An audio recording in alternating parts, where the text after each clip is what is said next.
Hello, Jen, and are you ready? The wait is finally over. Just 3 days away till the first pitch. Hey guys, how you doing? Yeah, it's been a long winter, but it's coming up fast on us. Starting pretty soon. Yeah, it is. And, as you just heard, Mego said she thinks the team is capable of 90 wins. I'm up at 92, 93 as well.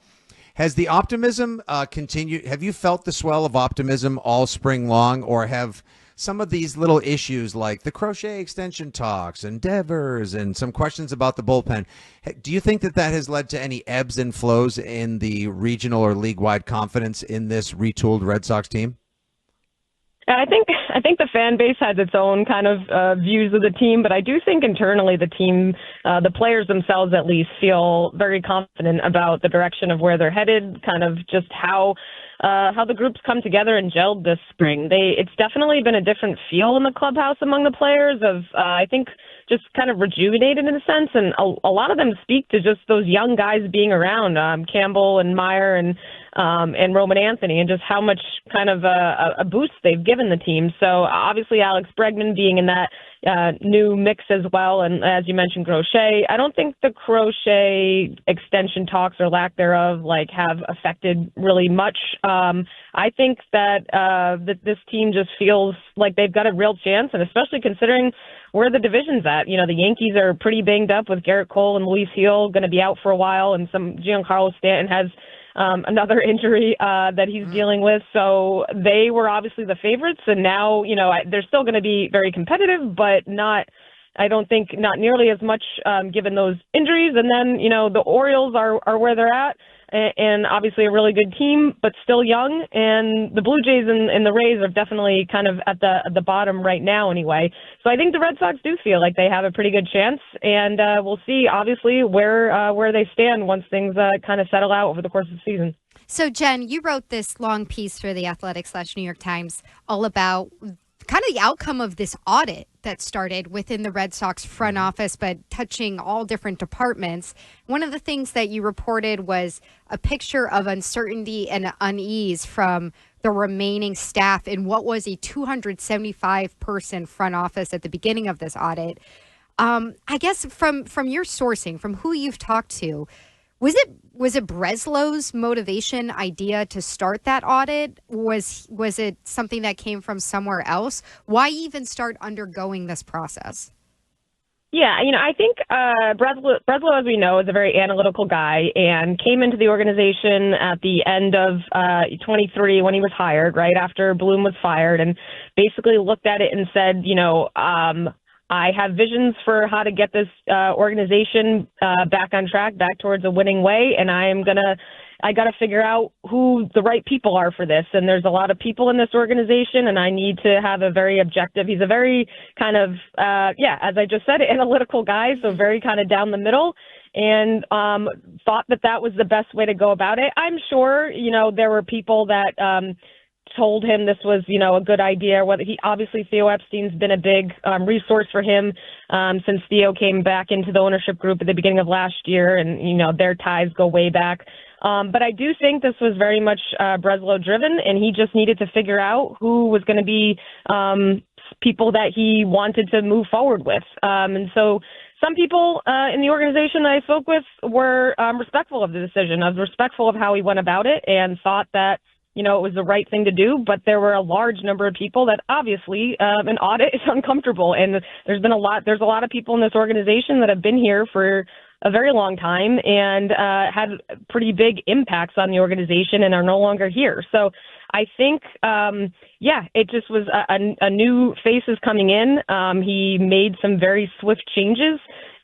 He feels that, as all the quotes, I spoke with him pretty much at length, and he was very candid about why he did what he did, and he stood behind his decisions. He said, I'm not here to make everyone happy. I'm here to try to get this organization back to its winning ways.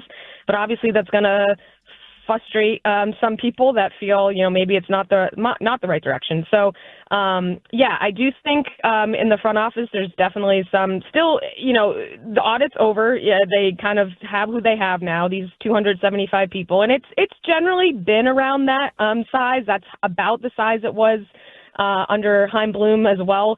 They just kind of have reorganized a lot and brought in some new people and things like that. But, I do think that there's still some, and people express this to me, anxiety. And are there going to be more cuts in the future? Are we constantly being evaluated? But this was just pretty different than I think a lot of people were used to. So we'll see. Kind of the main gist of this is this going to work? This organization has undergone a lot of GM type head changes over the past 10 years or so, from Ben Cherington to Dave Dombrowski to Chaim Bloom to now Craig Breslow. So is Breslow, what he's doing, is this going to work? We'll see. But this is his version of how to try to make things start to turn around. And Jen, because you've reported on a lot of those changes, you've seen a lot of different guys come through that role as you've been a Red Sox writer here in the market. I'm wondering what you took away from Craig Breslow's amount of power within the organization compared to the guys who came before him. Because I don't know, as an outsider, I read this and his connection to Theo Epstein, and for me, I'm just like, that seems hard to picture Chaim Bloom executing an audit and the amount of change that's so dramatic. But am I off base there? No, I think one of the reasons why they wanted to bring in Breslow is that he has proven to be kind of a very, again, analytical guy. Not that obviously Bloom is as well, but he's proven to be very, I think, definitive and kind of exacting in his trades and in making his moves. Obviously, you look to he traded Chris Sale last winter, and that wasn't a great move. But then, picked up Garrett Crochet this winter. He's been very aggressive in maybe a way that Bloom wasn't. I think Chaim did made a lot of good moves for the organization, and you can kind of run through the list. But at the same time, ownership clearly didn't feel like they liked the direction and wanted someone that they felt was going to be that much more definitive. And they feel that obviously Breslow is the guy for this. We'll see. As I mentioned in the piece, they've only really given, their head of baseball operations about 4 or 5 years. So at this point, Breslow's already 2 years into his tenure, so he doesn't have that much time. But I think that actually probably factored into a lot of this. He probably figured, I don't have time to sit here and evaluate these people on my own. That takes time. I need to have this outside sportsology consulting group come in, give me a baseline of who's doing what and who's doing what well, and then we got to get going, because he probably figured I don't really have, based on my predecessors, have a lot of time here to figure this out. And at the same time, also, there's been a lot of losing around here, so I think they realized they needed to kind of get the act together. So I think it all goes back to that. But again, we'll see if any of this works. We'll see if this was the right thing to do, if the people they let go were, if they should have, if they shouldn't have. So it all kind of remains to be seen. It does almost sort of seem like now is the time that people would be getting into audits, as well, as we're living in the environment of Doge and it's tax season. So audits are one in a plenty and familiar these days as well. But considering that can cut so very close to home, and guys, as you highlighted in your piece, Jen, like Willie Romay, who had immense impact on the current team, signing Casas, Cutter, Crawford, and also Roman Anthony. And this guy, you would think that with the hype around him and, number one prospect in baseball, the future of the Boston Red Sox, how great he looked this spring. Anyone involved in signing Roman Anthony, convincing him not to go play college baseball but to sign with the Sox, would probably just have like a tenured lifetime seat in the scouting department or on the board of the team. Yeah, I think that was one of the ones that was more surprising. When I saw that last year, it happened in the fall when he was let go. I was very surprised because, yeah, you would think especially for an organization that has valued loyalty and kind of had people in the organization, like I said, for decades at this point. They are seemingly very loyal to a lot of people. This audit made the decision, the people that conducting this audit, okay, I will say Breslow said it was not this consulting group saying this person should stay, this person should leave. They kind of set this groundwork, as audits do, of, this person's meeting these goals, however those kind of things work. And he made the decision. So he was very clear that it was his decision. But at the same time, when you're signing guys like that are having huge impacts on the major league team, you would think it would give them a little more of a grace period. But he also said, I think I wrote in that piece, he said that, it's not that we are diminishing the role of scouts. Scouts still matter, but we're asking scouts to do things differently. And so clearly he felt in letting go certain people that they weren't going to be doing things differently, or maybe, didn't like how they were going to be going about things in the future.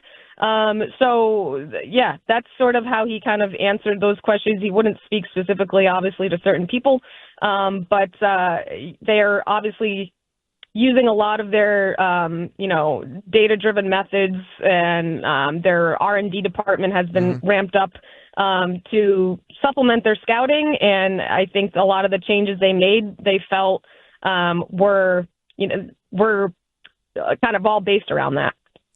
Jen, one last question from us, and this has been really, really informative. And it's, tough decisions have to get made in a lot of in organizing your scouting department, trimming the fat in an organization, and getting it all to point in the direction that a president of baseball operations and new management feels it should. And now that also takes place when it comes to forming the latest iteration of the team as well. Tough calls. Obviously, everyone's excited about Christian Campbell winning out and being the one of the three of the holy trinity of rookies that are to be the future of the Red Sox. But I wanted to just get a quick take from you on the back end of the starting rotation. Obviously, Bayo's injured. You got some more rehab work to do for Giolito. What would you say is the beat writer and front office confidence in guys like Newcomb? Everyone loves a hometown kid, and especially Richard Fitz, who's coming off a really, really excellent spring for the Sox.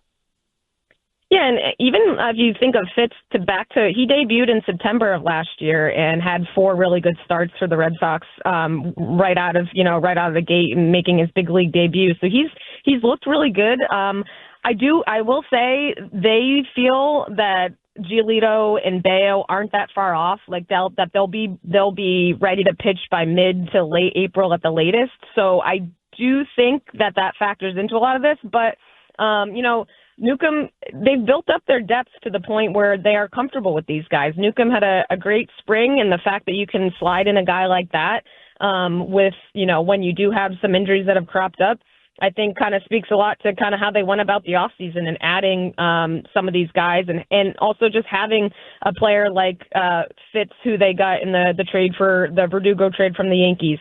So, I mean, I feel like they have they've really built up that starting depth, and Fitz is a good example of a young, minor leaguer that they're going to be relying on.